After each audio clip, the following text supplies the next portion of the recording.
नमस्ते दोस्तों। हिंदी साहित्य के इतिहास के प्रश्न घटना चक्र से प्रश्न संख्या 21 से देखते हैं। मिस्र बंधु विनोद नामक हिंदी साहित्य के इतिहास लेखकों के नाम थे। इसका उत्तर है बी, गणेश बिहारी मिश्र, श्याम बिहारी मिश्र और सुखदेव बिहारी मिश्र। व्याख्या: मिस्र बंधु विनोद नामक हिंदी साहित्य के इतिहास लेखकों के नाम गणेश बिहारी मिश्र, श्याम बिहारी मिश्र और सुखदेव बिहारी मिश्र है। मिस्र बंधु विनोद के 4 भाग थे। प्रथम 3 भागों का प्रकाशन सन 1913 में किया गया, जबकि चौथा भाग सन 1934 में प्रकाशित हुआ। मिस्र बंधुओं ने मिस्र बंधु विनोद के प्रथम 3 भागों को हिंदी नवरत्न के नाम से प्रकाशित कराया। प्रश्न संख्या 22, मिस्र बंधु विनोद का चौथा भाग कब प्रकाशित हुआ? उत्तर है 1934 ईस्वी में। अगला प्रश्न, मिस्र बंधु विनोद कितने भागों में प्रकाशित हुआ? तो 4 भागों में प्रकाशित हुआ था मिस्र बंधु विनोद। प्रश्न संख्या 24, मिस्र बंधुओं ने परिवर्तन काल की समय सीमा निर्धारित की, अर्थात मिस्र बंधुओं द्वारा परिवर्तन काल की समय सीमा क्या है? तो मिस्र बंधुओं के अनुसार समय सीमा संवत 1890 विक्रम संवत 1925 विक्रमी तक परिवर्तन काल की समय सीमा है। व्याख्या: मिस्र बंधुओं ने मिस्र बंधु विनोद में काल विभाजन का प्रयास किया, जो इस प्रकार है। प्रारंभिक काल 700 से 1440 विक्रम तक, माध्यमिक काल 1445 से 1680 विक्रम तक, अलंकृत काल 1681 से 1889 विक्रम तक, परिवर्तन काल 1890 से 1925 विक्रम तक, वर्तमान काल 1926 विक्रम से अब तक, अर्थात 5 भागों में विभाजित किया। प्रश्न संख्या 25, आचार्य रामचंद्र शुक्ल ने प्रथम उत्थान का समय कब से कब तक निर्धारित किया? शुक्ल ने प्रथम उत्थान का समय माना है, ऑप्शन इसका सी, 1868 से 1893 ईस्वी। आचार्य रामचंद्र शुक्ल ने प्रथम उत्थान का समय 1868-1893 ईस्वी तक का माना है। संवत में इसे निकालें तो 1925 से 1950 तक। दूसरा उत्थान का समय है 1800 ईस्वी में 1893 से 1918 ईस्वी और संवत में 1950 से 1975 तक तय किया। भारतेंदु हरिश्चंद्र का प्रभाव भाषा और साहित्य दोनों पर गहरा पड़ा।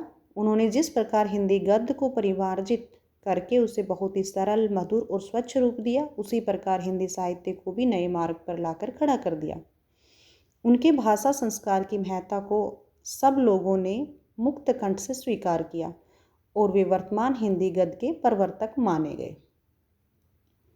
आचार्य रामचंद्र शुक्ल ने हिंदी साहित्य का इतिहास के आधुनिक गद्य साहित्य परंपरा का प्रवर्तन के अंतर्गत प्रथम उत्थान की काल अवधि निर्धारित की है।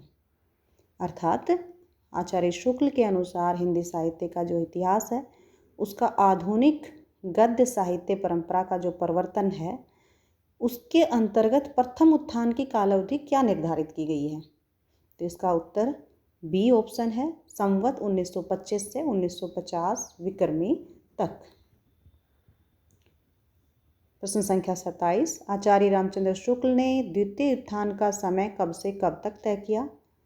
दूसरा उत्थान का समय आचार्य शुक्ल ने माना है 1893 से 1918 ईस्वी। नागरी प्रचारणी सभा की स्थापना 1893 ईस्वी में हुई। व्याख्या देखते हैं। काशी नागरी प्रचारणी सभा की स्थापना 1893 ईस्वी में श्याम सुंदर दास जी ने की थी।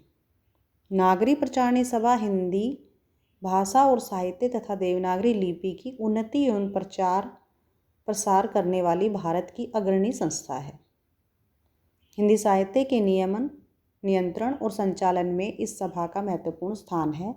यहाँ से हिंदी शब्द सागर का प्रकाशन किया गया। इस शब्दकोश के लेखक श्याम सुंदर थे। आगे प्रश्न है, काशी नागरी प्रचारणी सभा की स्थापना कब हुई? तो उत्तर बी 1893। नागरी प्रचारणी सभा की स्थापना कब हुई? तो वही 1893। तो काशी नागरी प्रचारणी सभा और नागरी प्रचारणी सभा दोनों एक ही हैं, जिसकी स्थापना 1893 में हुई।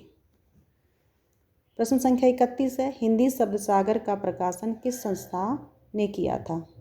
तो इसका ऑप्शन बी, नागरी प्रचारणी सभा ने हिंदी शब्द सागर का प्रकाशन किया था। नागरी प्रचारणी सभा के संस्थापकों में कौन नहीं थे? ऑप्शन दिए हुए हैं, इनमें से पूछा है कौन नहीं थे।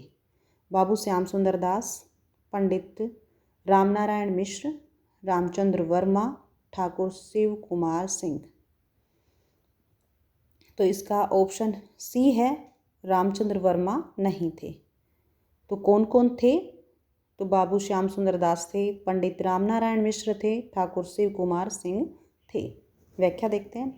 नागरी प्रचारणी सभा की स्थापना 16 जुलाई 1893 को वाराणसी में हुई, जिसकी स्थापना में बाबू श्याम सुंदर दास, पंडित रामनारायण मिश्र तथा ठाकुर शिव कुमार सिंह जैसी प्रभृतियों का मुख्य योगदान रहा। अन्य महत्वपूर्ण तथ्य इससे संबंधित: आचार्य रामचंद्र वर्मा हिंदी के साहित्यकार एवं कोशकार रहे हैं। ये हिंदी शब्द सागर के संपादक मंडल के प्रमुख सदस्य थे। इन्होंने आचार्य किशोरी लाल वाजपेयी के साथ मिलकर अच्छी हिंदी का आंदोलन चलाया और हिंदी का मानकीकरण हुआ। इन्होंने सन 1919 में महात्मा गांधी नामक पुस्तक लिखी। प्रश्न संख्या 33 है, फोर्ट विलियम कॉलेज की स्थापना किस वर्ष में हुई थी? उत्तर है बी, 1800 ईस्वी में। इसकी व्याख्या है, वेलेज़ली ने जॉन गिलक्राइस्ट की अध्यक्षता में ओरिएंटल सेमिनरी की स्थापना की। बाद में यही संस्था फोर्ट विलियम कॉलेज के रूप में परिवर्तित हुई। फोर्ट विलियम कॉलेज की स्थापना टीपू सुल्तान पर ब्रिटेन की निर्णायक विजय की स्मृति में 10 जुलाई 1800 को मार्केस ऑफ वेलेज़ली ने की थी और गिलक्राइस्ट उसके हिंदुस्तानी विभाग के अध्यक्ष नियुक्त किए गए। उन्होंने हिंदी के शिक्षण के लिए दो भाषा पंडितों लल्लूलाल और सदल मिश्र की नियुक्ति की। प्रश्न संख्या 34 है, फोर्ट विलियम कॉलेज की स्थापना कब हुई? उत्तर आ गया है 1800 ईस्वी में। अगला प्रश्न, फोर्ट विलियम कॉलेज की स्थापना कब हुई? वही उत्तर 1800 में। प्रश्न रिपीट हो रहा है। GIC प्रवक्ता की परीक्षा 2017 में पूछा गया यही प्रश्न। PGT परीक्षा 2004 में भी यही प्रश्न रिपीट हुआ है। प्रश्न संख्या 36 है, कलकत्ता में स्थापित फोर्ट विलियम कॉलेज के संस्थापक थे? TGT परीक्षा 2005 में पूछा गया प्रश्न है, तो उत्तर था जॉन गिलक्राइस्ट। अगला प्रश्न है, सदल मिश्र की भाषा की विशेषता है? तो सदल मिश्र की भाषा की विशेषता थी पूर्वीपन। व्याख्या देखते हैं। सदल मिश्र बिहार प्रांत के शाहाबाद जिले के ध्रुवडेढ़ा गांव के रहने वाले शाक द्वीपीय ब्राह्मण थे। सदल मिश्र बिहार प्रांत के शाहाबाद जिले के ध्रुवडीहा गांव के रहने वाले शाक द्वीपीय ब्राह्मण थे। इनके पिता का नाम नंदमणि मिश्र था। यह कलकत्ता के फोर्ट विलियम कॉलेज के हिंदुस्तानी विभाग में अध्यापक थे। सदल मिश्र का प्रारंभिक खड़ी बोली गद्य लेखकों में विशेष महत्व है। इनके शब्द संगठन और वाक्य विन्यास दोनों में ही ब्रजभाषा, पूर्वीपन और बंगला, इन तीनों का प्रभाव स्पष्ट लक्षित होता है। अन्य महत्वपूर्ण तथ्य हैं, आधुनिक काल में जिस भाषा में हिंदी गद्य लिखा जा रहा है वह खड़ी बोली गद्य ही है। आचार्य रामचंद्र शुक्ल ने खड़ी बोली गद्य का प्रारंभ अकबर के दरबारी कवि गंग द्वारा लिखित चंद छंद वर्णन की महिमा से माना है। सदल मिश्र हिंदी के पहले गद्यकार है। सदल मिश्र की 2 गद्य कृतियाँ प्रसिद्ध है, नासिकोत्तोपाख्यान या चंद्रावती 1803। दूसरी है रामचरित 1806 में प्रकाशित।